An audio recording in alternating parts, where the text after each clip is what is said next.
इस वीडियो में बात करेंगे, अगर आप लोग योनो एसबीआई का लॉगिन पासवर्ड भूल चुके हैं या फिर एसबीआई नेट बैंकिंग का लॉगिन पासवर्ड भूल चुके हैं, तो उस सिचुएशन में किस तरीके से आप लॉगिन पासवर्ड को फॉरवर्ड कर सकते हैं, रिकवर कर सकते हैं।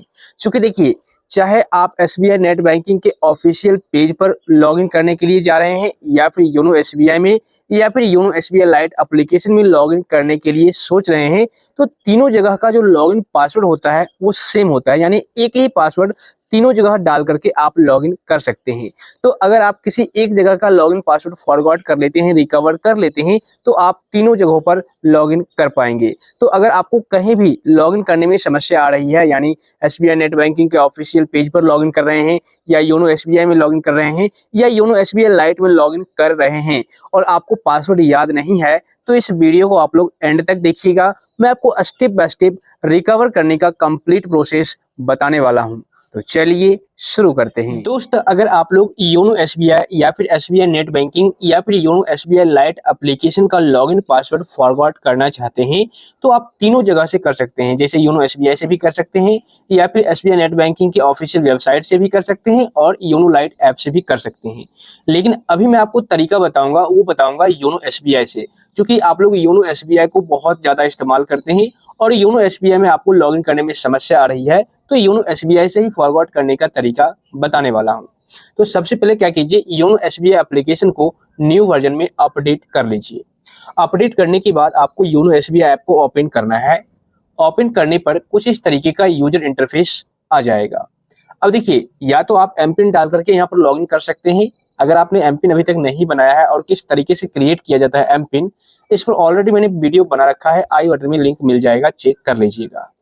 उसके बाद दूसरा तरीका है log in using user name. इस पर जब आप क्लिक करेंगे तो यहाँ पर आपको बोला जाएगा यूजर नेम डालने के लिए इस बॉक्स में और यहाँ पर लॉग इन पासवर्ड। ठीक है, बट हमें लॉग इन पासवर्ड याद ही नहीं है, तो हम फिर लॉग इन कैसे करेंगे? तो उसके लिए आपको फॉरगॉट करना होगा। देखिए यहाँ पर लिखा हुआ है फॉरगॉट यूजर नेम और पासवर्ड, यहाँ पर छोटा सा यहाँ पर लेटर लिखा हुआ है। ठीक है, इस पर आपको क्लिक करना है। तो जैसे ही आप इस पर क्लिक करेंगे, आपके सामने इस तरीके से पेज आ जाएगा। यहाँ पर देखिए, आपको यूजर नेम इनपुट करना होगा। आपको यूजर नेम तो याद होगा, ठीक है। उसके बाद यहाँ पर आपको अपना इंटरनेट बैंकिंग का प्रोफाइल पासवर्ड इनपुट करना होगा। देखिए मैं आपको बता दूं, अगर आप लोग इंटरनेट बैंकिंग का लॉगिन पासवर्ड रिकवर करना चाहते हैं या फिर यूं कहे योनो एसबीआई का लॉगिन पासवर्ड, तो उसके लिए या तो आपको प्रोफाइल पासवर्ड की जरूरत पड़ेगी फॉरवर्ड करने के लिए, या फिर आपको ATM card number, ATM pin, expiry date और एक्सपायरी ईयर, एटीएम कार्ड का डिटेल्स इनपुट करना होगा। तब जाकर के आप रिकवर यानी फॉरवर्ड कर पाएंगे। तो आपके पास या तो प्रोफाइल पासवर्ड होना चाहिए या फिर एटीएम कार्ड का पूरा डिटेल होना चाहिए। तो जो भी आपके पास है आप सिंपल इनपुट कर दीजिए और साथ ही आपको यूजर नेम भी पता होना चाहिए। ठीक है, अगर आपको यूजर नेम नहीं पता है आपका क्या यूजर नेम है, तो इस पर भी मैंने ऑलरेडी वीडियो बना रखा है, आई बटन में लिंक मिल जाएगा, आप उस वीडियो को वॉच कर लीजिएगा। ठीक है ना। तो यहाँ पर मैं यूजर नेम इस बॉक्स में डाल देता हूँ। उसके बाद यहाँ पर जो है प्रोफाइल पासवर्ड इनपुट करना है। ठीक है, और उसके बाद नीचे में नेक्स्ट का बटन हाईलाइट हो जाएगा, इस पर क्लिक कर देना है। अब देखिए यहाँ पर मैंने सारे डिटेल्स को फिलअप कर लिया है। मैं आपको बता दूं, अगर आपके पास प्रोफाइल पासवर्ड है तो सिंपल प्रोफाइल पासवर्ड इनपुट कर दीजिए। एटीएम कार्ड का जो डिटेल्स है इनपुट करने की कोई जरूरत नहीं है। लेकिन अगर आपके पास प्रोफाइल पासवर्ड नहीं है तो फिर आपको एटीएम कार्ड का डिटेल्स डालना पड़ेगा, जैसे ATM card number, ATM pin, ATM का एक्सपायरी मंथ, ईयर, सब कुछ डालना होगा। तो मैं आपको यही सजेस्ट करूंगा कि यहाँ पर आप लोग सिंपल प्रोफाइल पासवर्ड इनपुट कर दीजिए। उसके बाद नेक्स्ट पर क्लिक करने के बाद आपके सामने इस तरीके से पेज आ जाएगा। अब देखिए यहाँ पर आपको करना क्या है, पहले वाला जो लॉगिन पासवर्ड था उसको अब आप छोड़ दीजिए, क्योंकि वो आप भूल चुके हैं और यहाँ पर अब आप एक नया पासवर्ड बनाने वाले हैं। तो यहाँ पर क्या कीजिए, जो भी आपकी इच्छा है, अपने इच्छा अनुसार जो आपको याद रहे लॉगिन पासवर्ड इस बॉक्स में इनपुट कीजिए और वही सेम पासवर्ड इस बॉक्स में भी इनपुट कर दीजिए।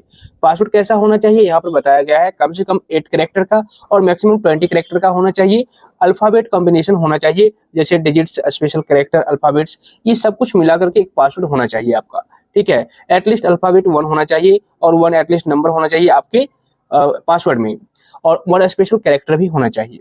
तो यहाँ पर फटाफट आप इनपुट कर दीजिए पासवर्ड और कंफर्म का ऑप्शन आ जाएगा। अब देखिए यहाँ पर मैंने दोनों बॉक्स में अपने हिसाब से पासवर्ड इनपुट कर दिया है। उसके बाद सिंपल आपको कंफर्म वाले ऑप्शन पर क्लिक करना है।